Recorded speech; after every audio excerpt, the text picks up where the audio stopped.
안녕하세요. 18.5도입니다. 연인 드라마에는 전형적인 악인이 없죠. 드라마라는 게 정반합이라는 구조로 이루어지는데요. 이 방향으로 가려는데 반대가 생겨 부딪히고 그래서 합이 도출되고 다시 그 방향으로 가려는데 반대가 생겨서 부딪히고 다시 합이 도출되고 그렇게 이야기가 하이라이트를 향해서 가는 거죠. 그런데 이 드라마에는 특별한 악역이 없습니다. 가로막아서는 인물이 없어요. 시대와 가치가 가로막아서죠. 그리고 그 시대와 가치를 내밀면서 달려드는 악인도 없습니다. 그저 시대와 대립이죠. 절이라고 하는 이데올로기가 있고 병자호란이 있고 무능한 정부가 있고 여성에게 강요하는 덕목이 있습니다. 그래도 특별하게 악역으로 나오는 사람들이 없죠. 그런 시절을 버티고 살아내느냐입니다. 성리학을 지켜내던 능군리 어르신들도 따뜻하고 인간미 넘치고 친구를 지키다 죽던 분들이죠. 장현의 누이를 죽이던 아비는 어떤 얼굴을 하고 있을까? 그 아비는 어떤 험한 말로 자신의 딸을 기꺼이 죽이려 했을까? 얼굴을 보고 싶은데 드러내지를 않습니다. 대사조차 없이 상황만 있고 장현의 아득한 기억만 있을 뿐이죠. 드러내지를 않습니다. 아직까지는요. 임금도 조정대신들도 그저 그걸 지켜야 한다는 강박에 사로잡혀 있지만 그렇다고 해서 백성을 내박치는 인물들도 아닙니다. 이번 영상은 이 드라마에는 왜 악역이 없을까? 그리고 구원무는 길체를 환양료로 대칠까? 장현과 길체를 위해 소비되는 캐릭터일까 생각하면서 영상을 만들어봤습니다. 험한 시절 사람들이 버텨낼 수 있는 건 사람 때문입니다. 인간 감정의 정수인 연인들의 사랑과 그리움이야말로 어떤 환경에서도 개인을 지켜주는 가장 큰 이념이고 가치관이죠. 그것을 가장 약한 대상, 가장 지배받던 대상, 여인들을 통해서 그리고 연인들을 통해서 보여주고 있습니다. 드라마에는 중요한 여인들이 나오죠. 소현세자비는 세자빈입니다. 포로로 끌려와서 죽은 목숨과도 같은 그런 심양 생활을 하죠. 그러다가 조선에서는 상상할 수도 없는 일을 합니다. 농사도 짓고 장사도 합니다. 소현세자가 그녀의 곁에서 함께 심양의 작은 조선, 성공적인 조선을 만들어내죠.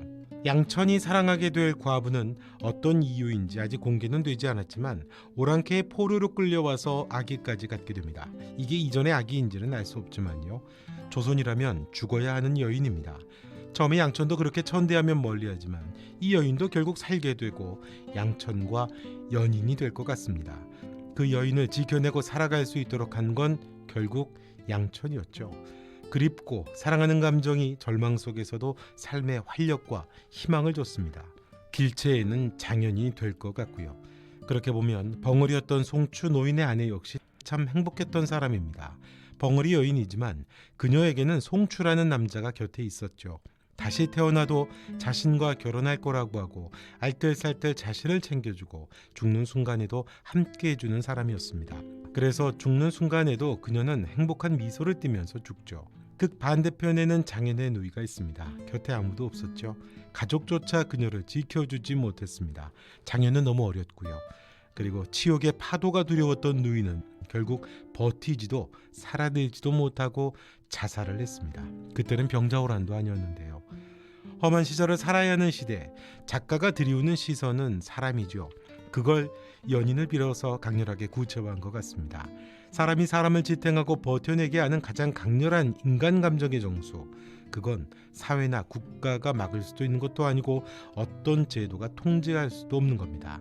치욕스러운 심양에서 버텨내고 그렇게 또 살아낸 소현세자를 칭찬한 장현의 말은 그런 의미인 거죠.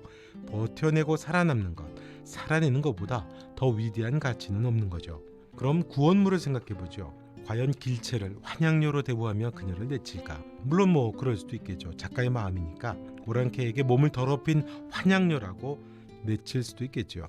근데 사실 환양료라고 하는 것도 정확한 어원이 아닌 민간 어원설이라고 하죠. 환양료라는 단어 안에는 그 시절 보편적인 조선 사회에 대한 폄하가 담겨 있습니다. 시각이 담겨 있죠. 그게 당연했었다라는 전제가 깔려 있습니다. 그 시절에 대한 보편적인 단어는 일반화라고 하는 위험을 담고 있죠. 그런데 모두가 그랬을까? 일반적이었을까 싶죠. 마치 고려장이라는 식민사관과 같이 지나치게 비하하는 용어가 아닌가 싶습니다. 일반화된 단어를 조금 피하면 상황을 조금 다르게 볼 수도 있을 것 같거든요. 왜냐하면 사람이 살아가는 일이고 사람이 갖는 감정의 일이기 때문에 얼마나 다양할 수 있겠습니까? 구원무는 길체에게 진심이었을 것 같습니다. 길체가 사라진 날, 그 밤 구원무는 사람들을 풀어서 길체를 찾았었죠. 장현과 같이 갔을 거라는 것에 구원무가 장현에게 분노했습니다. 결혼을 약조한 사람이 밤을 넘겼습니다. 그리고 다음 날 길체가 아버지를 만나는 숲속에서 구원무와 대면하게 되죠. 구원무는 그곳에서 눈물을 흘리며 뒷걸음질 치던 길체를 눈물로 포기하게 됩니다. 그렇게 두 번째 밤이 지나갔죠. 모든 걸 내려놓고 포기한 구원무가 마당에 들어설 때 방 안에서 길체가 나왔습니다. 정황상 결혼하려고 하던 여성이 최소 하룻밤을 행방불명으로 보냈죠. 그것도 장현과 도주를 한 것으로 알게 됐습니다. 여성의 정절에 집착했다면 구원무는 의처증이 있던지 결혼 이후에 길체에게 민감하지 않았을까 싶습니다. 그런데 구원무는 특별히 달라진 게 없죠. 영상 컷 편집상 매끄럽지 못한 부분이 구원무의 다른 상황으로 몰고 가는 그런 복선처럼 보일 수 있죠. 구원무를 볼 때 인상적이었던 건 죽은 장현을 마음에 담아도 상관없다는 말, 그 눈물, 그리고 밤을 지나 돌아온 길체에 대한 모습. 작가가 구원무에게 부여한 건 그런 구원무의 순종이 아닐까 생각을 해봅니다. 그것도 사랑하는 사람을 대하는 가련했던 그 시절 또 다른 여인의 감정의 정수가 아닌가 해요. 그래서 포로로 끌려와 몸이 더럽혀진 부인을 구원무가 내치던지 괴로워하며 못내 피하게 된다든지 하는 설정은 좀 과하지 않을까 싶습니다. 너무 장현을 위해 소비되는 캐릭터가 아닌가 싶더라고요. 심양의 조선 관리들을 만난다고 해결될 수 있는 일도 아닌 그런 비참한 현실이 구원무 앞에 놓인 현실이지 않을까 싶습니다.